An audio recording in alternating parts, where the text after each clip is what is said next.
жаңы жылды құттық эме майрамдаган душман чыккынчы мусулман эмес деп айтсаңыздар, эми андайды биз өзүбүз байкап атабыз. Телевизорду сайсак, Дубайда, Шаржада, дагы башка жерлерде, Катар, Кувейттерде, Дохаларда келеген салюттар аттырып атат.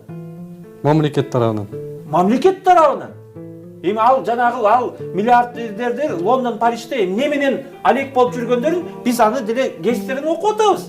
Кандай арак ичип атышат, ким менен жатып атышат, ким менен кандай эмне деген. Мен ушуга айтам да, мисалы мына да биз эми айтыш керекпи, айланандар, асманга акчаны атпагыла деп айтыш керекпи же айтпайбыз? Мына арак ичпе деп айтыш керекпи, айтпаш керекпи? Жаңы жылыңар арак менен баштабагыла деп айтыш керекпи, айтпаш керек. Ой, олда балатыны кеспегиле, балатыны биягап келбегиле, ошонун баарына акчаны коротпогула, анан көрчү садака бергиле деп айтып атпайбызбы? Эми айтпаш керекпи? Биз айтабыз, силер оруштун майрамына эмнеге мынча акча кетиресиңер? 10 миң сомду бир атканда алып жүрөтсүңөр ракетаны. Анан көрчү 10 кишиге 10га унап берип койгула. Айткан укугубуз барбы? Эмне үчүн айтпаш керек?